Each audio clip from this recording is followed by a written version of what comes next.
O texto é Lucas, capítulo 14. Lucas 14. É 14 mesmo? Acho que é, hein? Isso, 14, verso 15. Lucas 14, do 15 ao 24. Diz assim: conhecidíssima a parábola da grande ceia. Ora, ouvindo tais palavras, um dos que estavam com ele à mesa, disse-lhe: bem-aventurado aquele que comer pão no reino de Deus. Ele, porém, respondeu: certo homem deu uma grande ceia e convidou muitos. À hora da ceia enviou o seu servo para avisar aos convidados: vinde, porque tudo já está preparado. Não obstante, todos a uma começaram a escusar-se. Disse o primeiro: comprei um campo e preciso ir vê-lo. Rogo-te que me tenhas por escusado. Outro disse: comprei 5 juntas de bois e vou experimentá-las. Rogo-te que me tenhas por escusado. E outro disse: casei-me e por isso não posso ir. Voltando o servo, tudo contou ao seu senhor. Então, irado, o dono da casa disse ao seu servo: sai depressa para as ruas e becos da cidade e traze para aqui os pobres, os aleijados, os cegos e os coxos. Depois lhe disse o servo: Senhor, feito está como mandaste, e ainda há lugar. E respondeu-lhe o Senhor: sai pelos caminhos e atalhos e obriga a todos a entrar, para que fique cheia a minha casa. Porque vos declaro que nenhum daqueles homens que foram convidados provará a minha ceia. Vamos orar. Bendito Deus, que a tua mensagem penetre a nossa existência, nos atinja. Que seja a sua palavra para nós. Em nome de Jesus nós pedimos. Amém, Senhor Deus. Esse texto todo, até o 24, capítulo 14, do 1 até o 24, é um jantar, é um encontro. Eles estão jantando. E algumas coisas já tinham acontecido.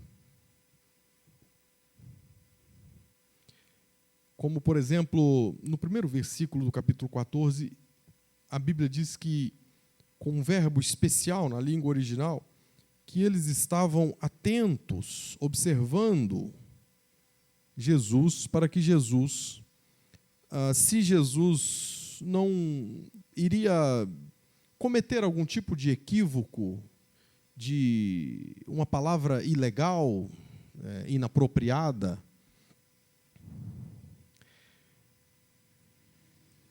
e logo em seguida a Bíblia diz que Jesus cura um homem que tinha uma doença, chamada aqui, um termo até mais arcaico, né?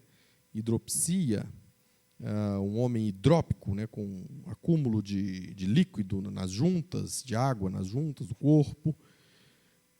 E isso era um sábado e o jantar vai tomando proporções diferentes, porque eles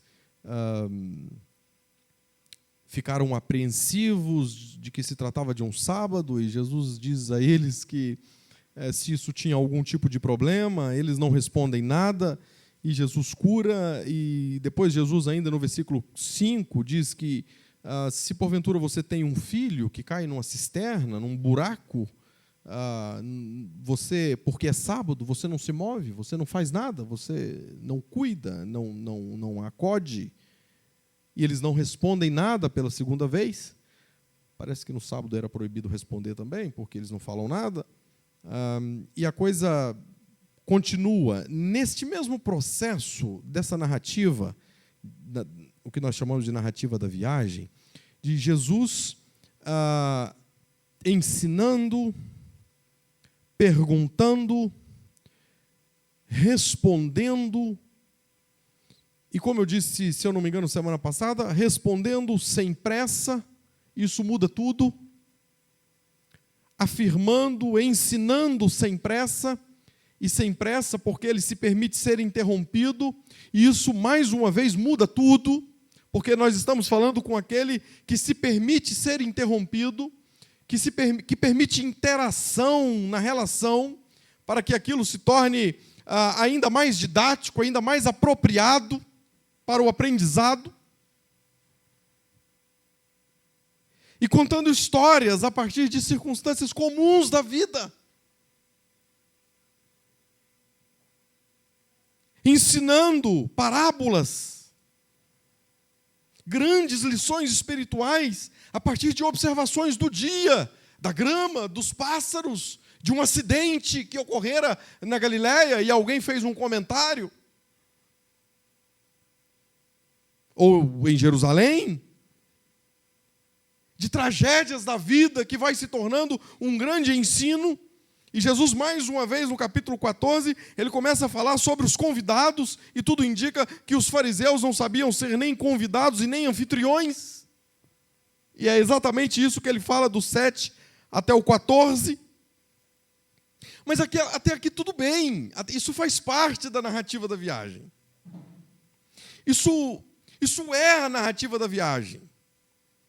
Nós estamos em um jantar, em um ambiente onde as pessoas estão comendo, onde as pessoas estão interagindo, onde as pessoas estão errando, onde as pessoas estão aprendendo, onde as pessoas estão sendo confrontadas, porque assim é a vida.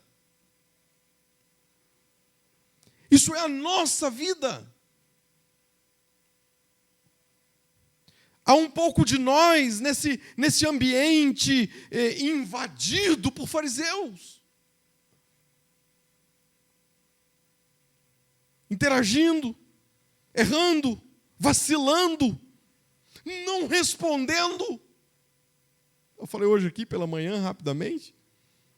Não sendo honestos com nós mesmos. E por isso se calando, né? Quantas vezes nós somos assim, né? Não, quanto a mim, eu prefiro não entrar no assunto. Eu prefiro falar de você.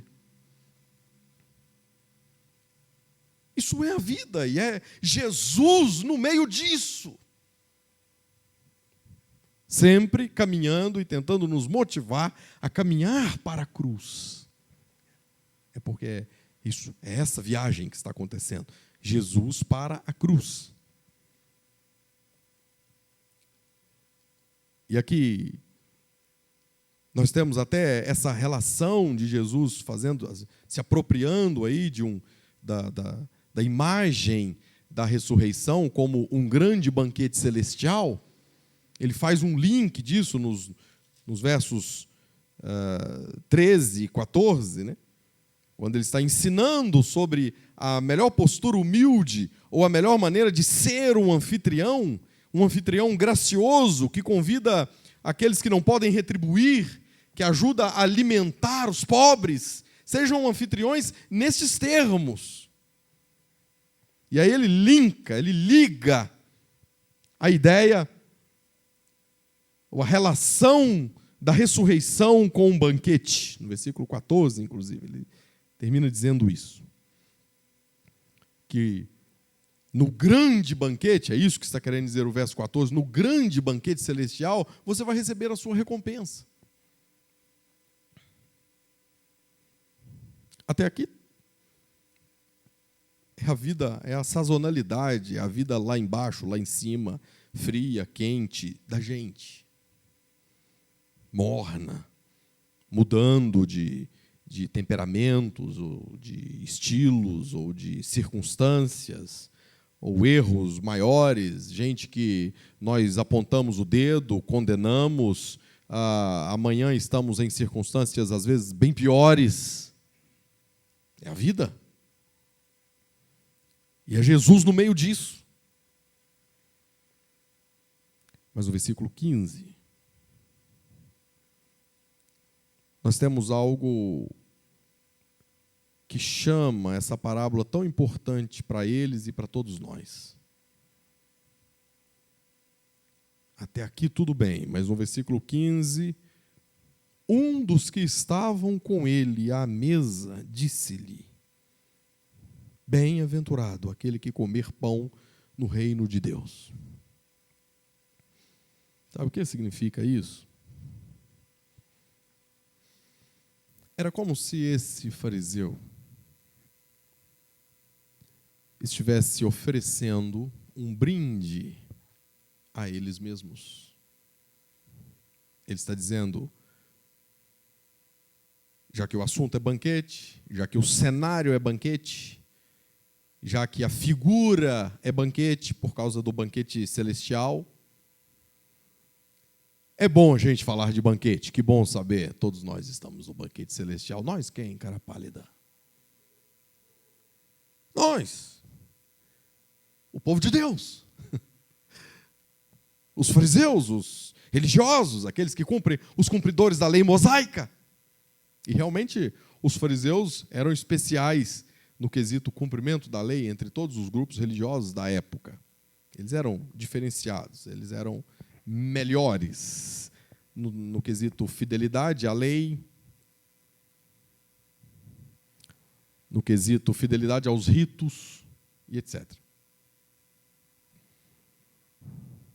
Um brinde a nós, que comeremos pão no reino de Deus. É claro, ele não estava falando de um gentio ou de um grupo de gentios, de pagãos, de outros povos. É óbvio que não.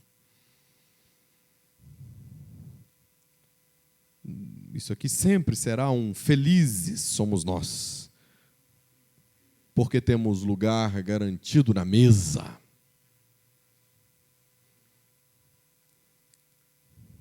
E aí, a partir do versículo 16, Jesus nos mostra que esse brinde a si mesmo e aos seus companheiros fariseus era uma baita de uma presunção, de uma arrogância, sustentada por apego às tradições, por normas e rituais, imaginando que isso lhes garantiria um lugar de honra no banquete de Deus. E o que ocorre a partir do verso 16 é Jesus quebrando aquela falsa esperança, aquela falsa sensação de segurança e arrogância.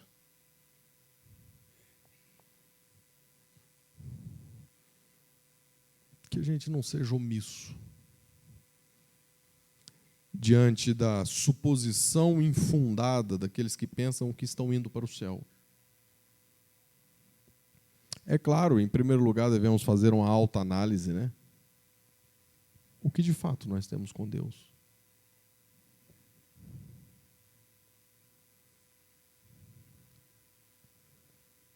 Porque o que, na verdade, pode acontecer na vida de pessoas que estão tão próximas de nós. Cuidado, isso pode acontecer até com nós mesmos. Ocorre de pessoas tão envolvidas com a religião estarem fatalmente enganadas. Essa é a essência desse texto. E aqui é simples de observar e de perceber a razão. Querendo um banquete celestial, mas rejeitando a Jesus Cristo e seu Evangelho? Como assim? Um banquete celestial rejeitando a Jesus?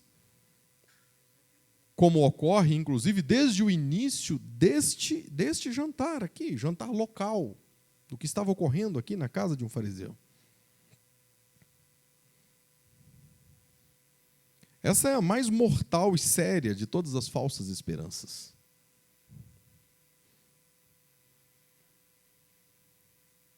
Aliás, é muito comum a gente, em aspectos cristãos, bíblicos, teológicos, a gente elevar a conversa e deixar algo como se fosse o Deus do céu, o Senhor todo soberano, lá de cima, parece até estar tão distante, a bilhões de anos-luz de nós, mas parece que há um capital de bondade deixado para trás, que vai colocar a gente lá naquele lugar um dia, e isso basta, e Deus fica tão subjetivado, tão assim, uma coisa, um papo tão somente teórico, sistemático. E nenhum cristão pode perder de vista de que, se você quer saber sobre Deus, você tem que conhecer Jesus. Jesus é a revelação máxima de Deus.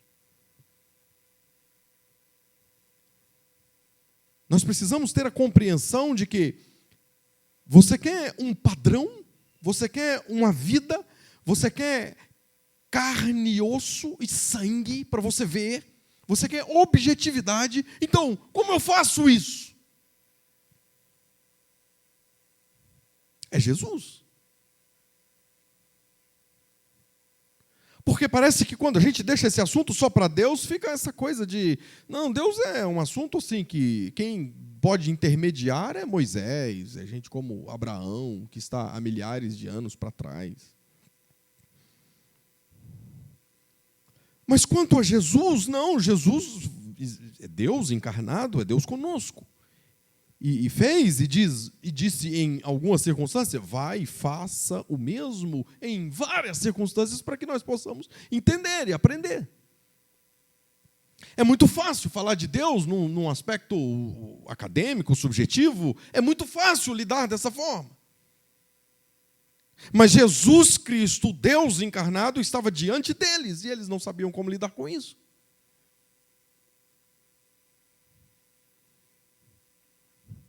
E o que ocorre é que, exatamente porque eles não sabem como lidar com a revelação máxima de Deus, que é Jesus Cristo, coitados, eles estão seriamente enganados, ou fatalmente enganados. Para lembrar da conversa de Filipe com Jesus, mostre-nos o Pai. Eu sou o Pai, eu e o Pai somos um. Eu estou com vocês, vocês não viram o Pai? O Pai está nisso. Igreja, por exemplo, igreja como corpo de Cristo. O que é o corpo? O corpo é algo que tem membros, mãos, pernas, braços. Para ser igreja tem que ter uma certa objetividade também. Tem que ser corpo, tem que ser mão, tem que ser braço. Jesus, que ofereceu os seus braços, as suas mãos, as suas pernas, a sua boca, os seus milagres, ele deixa isso para a igreja. Não deixa de ser uma humilhação, mais um estado de humilhação de Jesus Cristo. Deixar isso para pessoas como nós, falhas. Mas Jesus sabe muito bem como lidar com os estados de humilhação. Deus diminuindo-se da sua própria glória, deixando a sua própria glória, isso está acontecendo na igreja. É uma maneira objetiva de se pensar, imaginar ou ser de Deus. É sendo as mãos, as pernas, os braços de Jesus Cristo, hoje. Tudo isso para dizer, Jesus estava ali e eles estavam pensando em algo assim, a parte de Jesus, fora de Jesus. Nós estamos felizes porque nós já estamos convidados, já somos convidados especiais do reino de Deus, do grande banquete celestial.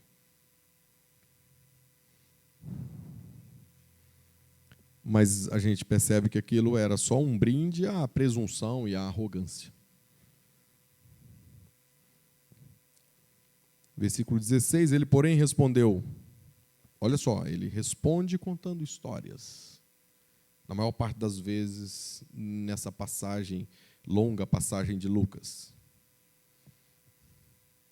A gente não tem pressa, vamos contar histórias que ficam gravadas para sempre. Essa é a resposta. Certo homem deu uma grande ceia e convidou muitos. É um pré-convite. Ele convidou Não marcou hora, certamente porque estava em grandes preparações e não tinha a hora exata, mas eu vou mandar chamar próximo da hora, na hora que tudo estiver pronto. E eles disseram sim para esse pré-convite. A hora da ceia enviou o seu servo para avisar aos convidados. Por isso eu disse, ele não marcou hora. Vinde, porque tudo já está preparado. Jesus aqui está se referindo ao, já que eu usei esse termo, vou continuar nele, ao pré-convite dos profetas, que por séculos estavam fazendo exatamente esse papel, convidando para a grande ceia. Vocês estão convidados para uma grande ceia que acontecerá. E esse pré-convite foi aceito pelos israelitas ao longo dos anos. Embora em várias circunstâncias os profetas acusam os israelitas de terem matado os seus colegas, né, os profetas e etc., mas a nação, de alguma forma, ela permanece naquela observância, naquela atenção, com aquele convite debaixo do braço. Mas na hora do chamado, a coisa está pronta. Quem são estes? João Batista e Jesus Cristo. A ceia está pronta. Então eles rejeitaram o ano aceitável. Por quê? Os versos seguintes apontam, porque eles estavam com a cabeça em outras coisas.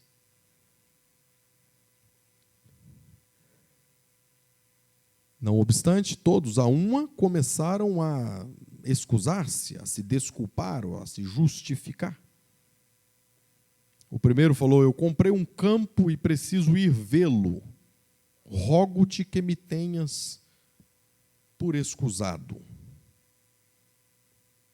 Todos recusam, este é só o primeiro. E recusam com desculpas ridículas, absurdas. Como quem compra uma terra, compra sem conhecê-la? É claro que você conhece. E a terra não vai sair do lugar. Nós estamos falando de uma festa, de um banquete. Deixe isso lá, depois você olha. Isso apenas aponta para a estupidez da desculpa.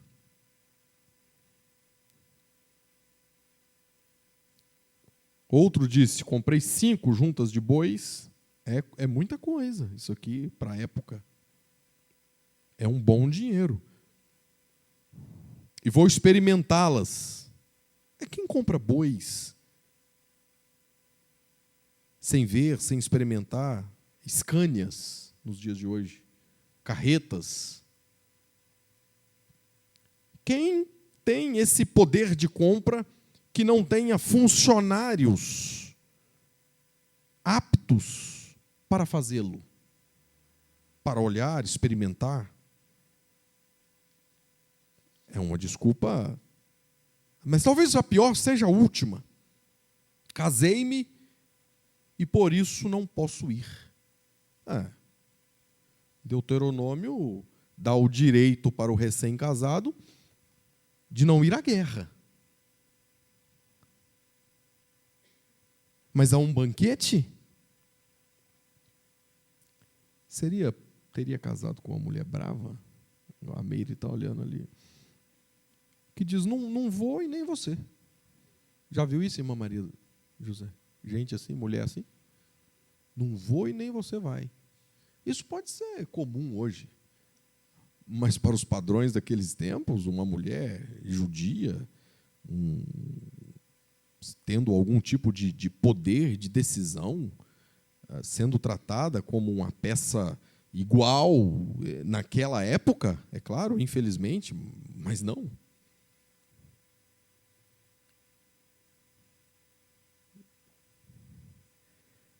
A verdade é que não estavam interessados.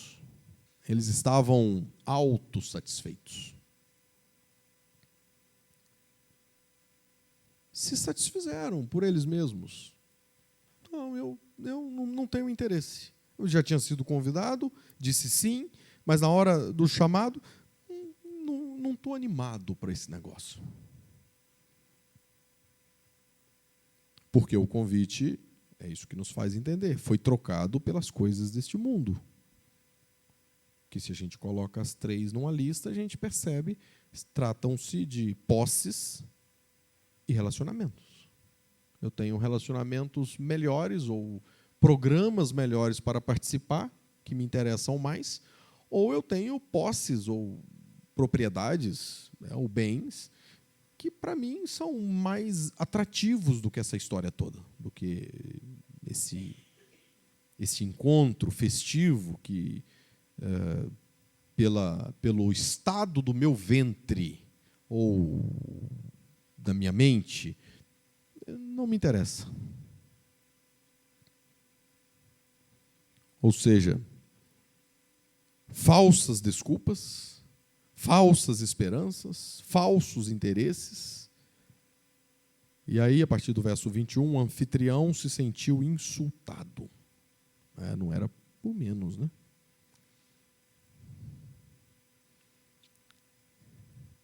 Voltando o servo, tudo contou ao seu senhor. Eles deram várias desculpas. Esse povo não vai vir aqui, senhor. Eu tenho a dizer isso para o senhor.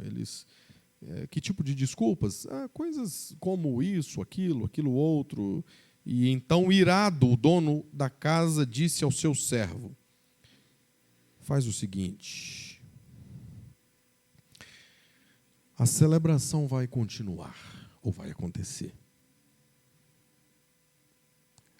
Nós vamos encher isso com outros convidados. Era exatamente o que nos versos 12 e 13 do mesmo capítulo, Jesus havia dito naquela lição de como ser um anfitrião gracioso. E era isso que estava acontecendo. Gente desdentada, maltrapilha.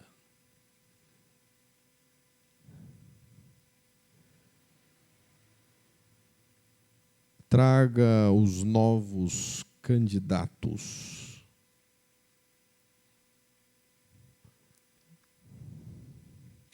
É o que diz aqui: sai depressa para as ruas e becos da cidade e traze para aqui. Porque traze, obriga, é um sentido de convença. Esse é o sentido.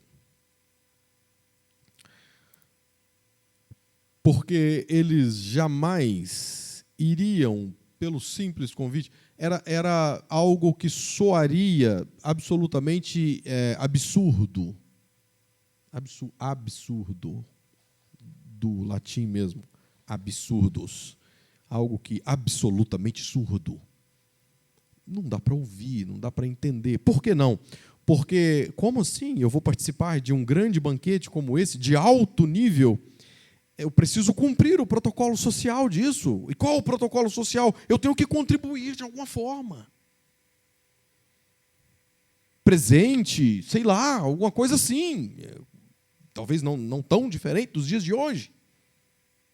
Por isso ele diz ao servo: diga a eles, convença eles. Não tem nada, absolutamente nada. Eu estou te dizendo, não tem nada, basta você ir. Eu posso te levar. Quer ir comigo? Vamos juntos. Eu vou te mostrar. Você não precisa dar nada, você só tem a receber.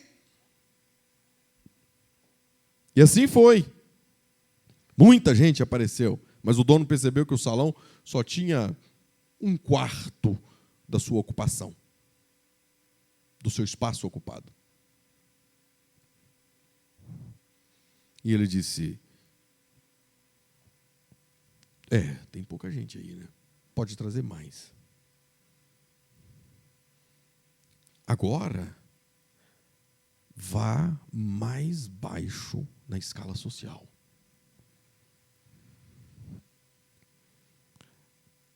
Depois que o servo disse: ainda há lugar, ele disse: sai pelos caminhos e atalhos, pelos piores lugares possíveis. e obriga todos a entrar. Sem teto, gente obscura que vive fora da cidade, nos bordéis, nas estalagens decadentes, à beira das estradas, debaixo das árvores e arbustos, mendigos, gente dispersa, gente mais pobre que a pobreza, mais relutante que os doentes, cansados. Tragam os piores que você encontrar. Gente que você ainda não alcançou na camada social.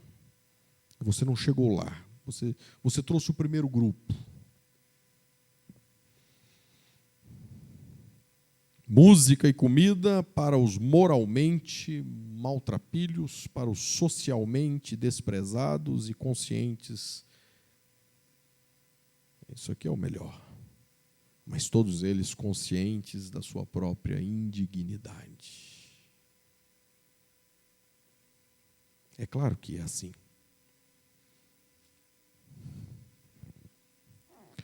Lucas.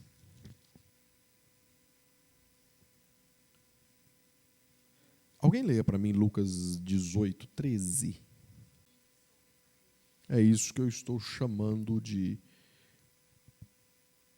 conscientes da sua própria indignidade. Gente que já chegou dizendo, será? Será que é isso mesmo? Será que não vai acontecer uma coisa horrível aqui? Isso não faz sentido. Música boa, comida boa, festa boa, lugar limpo, arejado, grande, bebida à vontade. Alguma coisa está acontecendo. Não, o que está acontecendo é que os outros convidados tinham perdido o privilégio. Aquele do brinde, representando o seu grupo, como se fosse um litro de vinho, sei lá. Um brinde a nós, o povo do reino de Deus. Estes que Jesus está dizendo perderam o privilégio.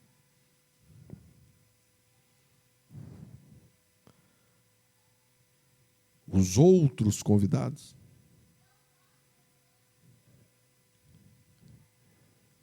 que trataram Jesus com tamanho cinismo, com falta de interesse, que viam, olhavam Jesus como se fosse um sujeito meio fora do propósito, assim. Sujeito esquisito, né? A gente chama para vir na casa da gente, tudo que se tem para fazer é ficar aqui, se alegrar conosco, comer comida boa. O cara vem trabalhando, curando gente.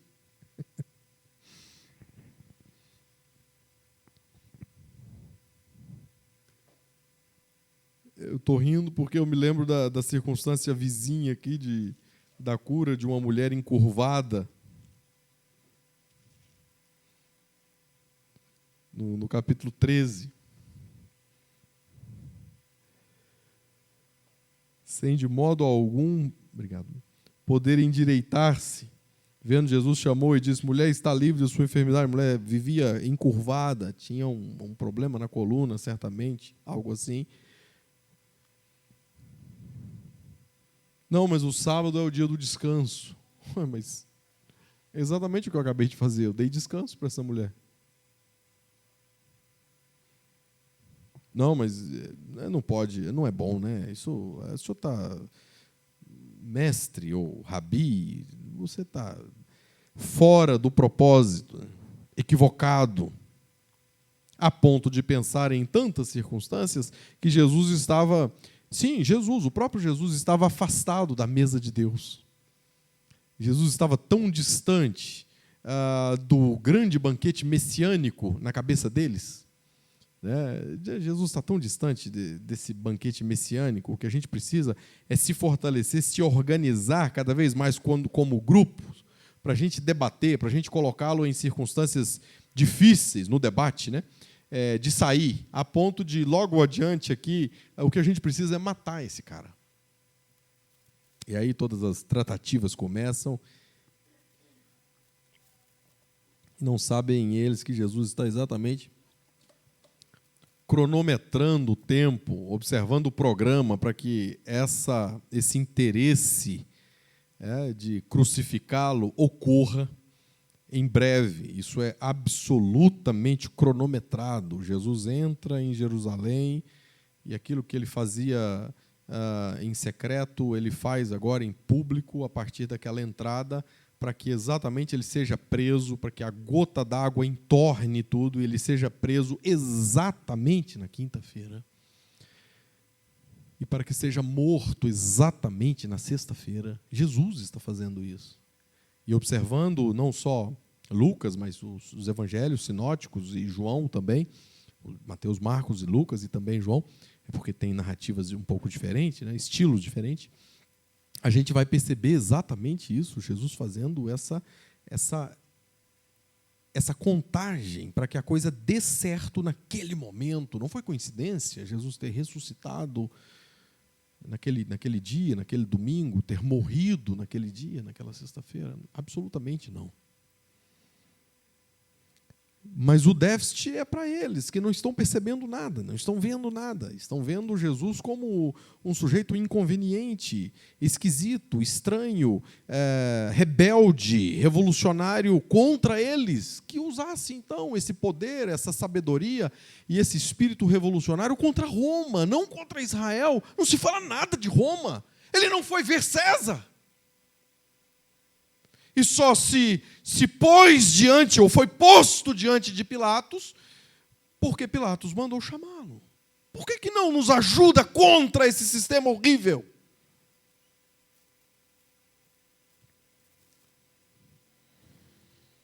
Mas eles estavam equivocados quanto ao próprio destino. O problema é esse, gente. A gente está olhando tudo.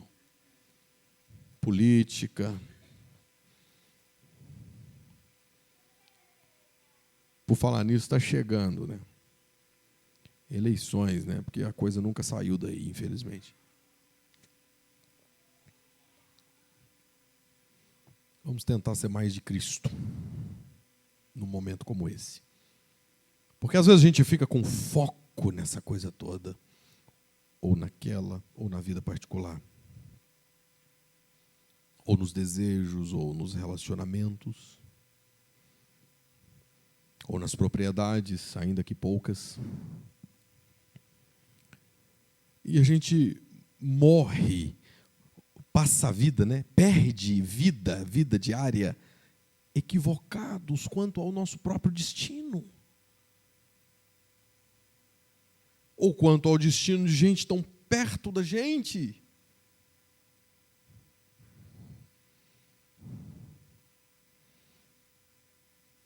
Eles tinham colocado tanta coisa na frente do reino de Deus que não conseguiam mais nem mesmo perceber Deus. Deus estava ali, gente. Diante deles. A gente vai colocando, amontoando tanta coisa.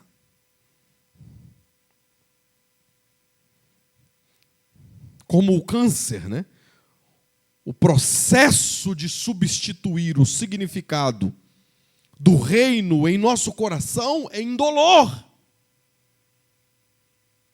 A gente não sente dor. A gente vai tirando, aquilo vai se estabelecendo ali, e a gente até brinda a coisa, né? Não, eu tão feliz, Deus está me abençoando por, às vezes, algumas posses ou sobras, ou, sei lá, valores superiores ao objetivo, ao desejado. E a gente acha, Deus está me abençoando com isso. Aquilo é uma tragédia que está se anunciando a partir de coisas que estamos colocando na vida da gente, sejam assuntos, sejam coisas. Ganhando, mas perdendo. Tem muita gente doente que se acha saudável. Assim como tem muita gente do lado de fora que se acha convidado de honra. Como os judeus. Nós somos convidados de honra no banquete celestial. Um brinde a isso. Mas a verdade é que tem muita gente fora que vai para dentro. Peça ao Espírito Santo discernimento quanto a você mesmo. Ao invés de brindar com um grande sorriso no rosto. Isso é algo que nós podemos fazer todos os dias, devemos fazer todos os dias. Se não quanto à nossa presença garantida no banquete, eu não sei, isso é de cada um. Isso é tão individual. Pelo menos quanto à nossa postura diante de Deus, diante daquilo que é de Deus e que está indo e vindo diante dos nossos olhos, passando aqui e ali. Tem muita coisa que a gente acha que é de Deus. E que, na verdade, como no caso do senhor que propôs um brinde, é ridículo. Que o Espírito Santo nos dê esse discernimento em tudo na vida. Feche seus olhos, vamos orar, vamos.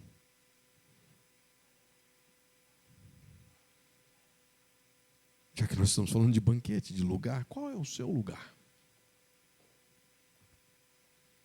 No banquete do reino, no banquete celestial. Qual é? É um lugar de honra? Não é uma bobagem isso, né?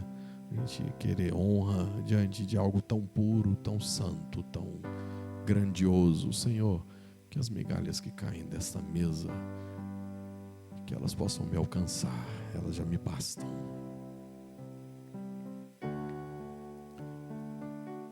Senhor,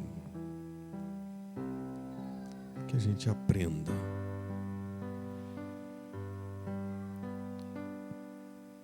contigo, olhando para ti, observando o Senhor,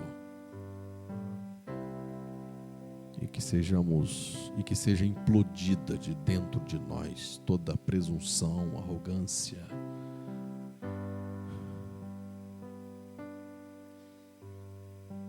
toda falsificação da verdade. Senhor, que possamos aprender do Senhor a cada dia e que esse aprendizado possa encher os nossos corações, ó Pai, para que possamos desfrutar da vida que está em Ti, Senhor. É no nome de Jesus que nós oramos.